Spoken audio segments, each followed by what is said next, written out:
Lecture de la première lettre de Saint Paul apôtre aux Corinthiens, chapitre 4, des versets 6b à 15.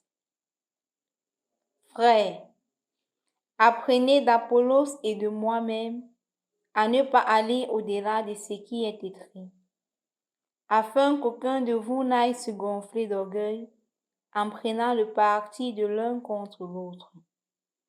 Qui donc t'a mis à part? As-tu quelque chose sans l'avoir reçu? Et si tu l'as reçu, pourquoi te vanter comme si tu ne l'avais pas reçu? Vous voilà déjà comblés, vous voilà déjà riches, vous voilà devenus rois sans nous. Ah, si seulement vous étiez devenus rois, pour que nous aussi, nous le soyons avec vous. Mais nous, les apôtres, il nous semble que Dieu nous a exposés en dernier, comme en vue d'une mise à mort. Car nous sommes donnés en spectacle au monde, aux anges et aux hommes. Nous sommes fous à cause du Christ. Et vous êtes raisonnables dans le Christ. Nous sommes faibles et vous êtes forts. Vous êtes à l'honneur et nous dans le mépris. Maintenant encore, nous avons faim, nous avons soif, nous sommes dans le dénuement, maltraités, nous n'avons pas de domicile, nous travaillons péniblement de nos mains. On nous insulte, nous bénissons. On nous persécute, nous le supportons.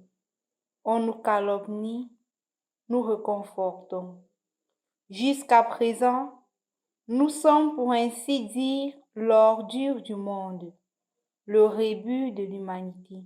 Je ne vous écris pas cela pour vous faire honte, mais pour vous reprendre comme mes enfants bien-aimés. Car dans le Christ, vous pourriez avoir 10 000 guides, mais vous n'avez pas plusieurs pères. Par l'annonce de l'Évangile, c'est moi qui vous ai donné la vie dans le Christ Jésus. Au nom du Père et du Fils et du Saint-Esprit. Amen. Loué soit Jésus-Christ. Continuant la méditation sur l'épître de Saint Paul, aujourd'hui il aborde deux choses fondamentales. La première, c'est la prise de conscience du peuple de Corinthe que tout ce qu'ils ont vient de Dieu. Et ils ne doivent jamais se comporter comme si cela était le fruit de leur propre effort, comme si cela leur appartenait, comme s'ils ont fait des choses extra pour les avoir. Paul est en train de faire comprendre à la communauté en effet que tout ce que vous avez de Dieu. Et puisque vous l'avez de Dieu, vous ne devriez pas vous comporter en personne orgueilleuse. Ce qui doit vous habiter, c'est justement cette attitude d'humilité, cette attitude de se laisser conduire par le Seigneur et jamais se comporter comme si nous étions la finalité de tout et utiliser ces dons-là, ces grâces pour mater et opprimer les autres. Je crois que à plusieurs raisons, c'est une invitation pour nous. C'est une invitation pour nous de prendre conscience que tout ce que nous avons vient de Dieu. Et justement, notre monde en a besoin. Si nous avions pris conscience, on ne serait pas en train de mater les plus faibles. On n'aurait pas eu le courage de coaliser avec certains États, certains groupes terroristes pour détruire la population. Par exemple, ce qui s'est passé dans le Sahel, où les pays occidentaux donnent des informations justement pour détruire la pauvre population, donnent des informations terroristes, parce qu'on se dit que les moyens, les informations, c'est le fruit de notre effort, oubliant que c'est Dieu qui nous donne la grâce. Justement, la guerre dans le monde entier, c'est parce que l'homme croit que ce qu'il a vient de Dieu. Et on n'a pas jusqu'à présent compris que aujourd'hui nous avons, demain nous ne l'aurons pas. On n'a pas compris ça. Avec l'histoire, combien de milliers d'années l'Égypte a contrôlé le monde, la puissance égyptienne? Combien d'années, de siècles, la Mongolie a contrôlé le monde, l'empire de la Mongolie? l'Empire romain. Mais où sont-ils aujourd'hui? Ne prenons-nous pas conscience que notre grandeur aujourd'hui disparaîtra demain? Pourquoi nous n'en prenons pas conscience? Quand nous étions tout jeunes, forts, vigoureux, on croyait que le monde nous appartenait. Plus on grandit, lorsqu'on vieillit, on se rend compte que nous n'avons plus ces mêmes forces-là, d'agir, de réagir, de nous défendre. On se retrouve impuissant. C'est la prise de conscience que ce que j'ai aujourd'hui, c'est justement ce qui vient de Dieu. Et c'est Dieu qui me l'accorde.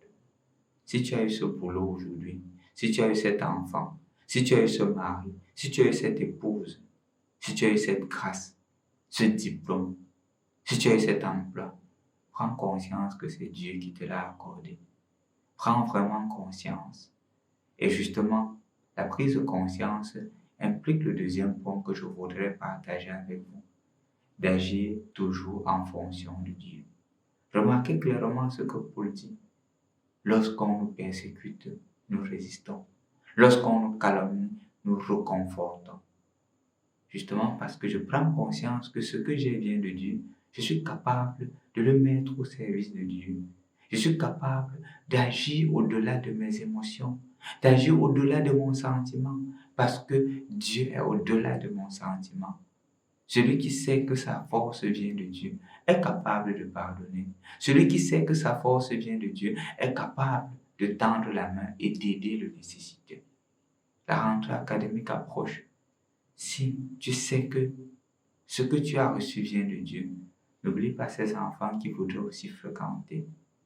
N'oublie pas cet enfant qui fait le concours et que toi tu dois corriger. Lui, il veut aussi un avenir. Lui, il veut aussi être quelqu'un. Lui, il veut aussi servir la société, la nation. Ne l'oublie pas. Tombe plus dans la méritocratie que dans la corruption. Parce que la position que tu occupes, quelle que soit la méthode, Dieu l'a permise.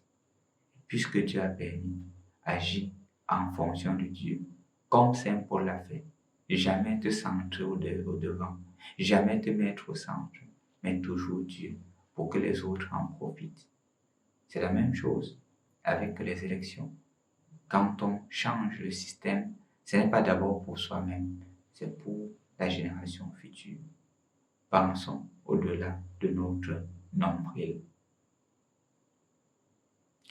Au nom du Père et du Fils et du Saint-Esprit. Amen.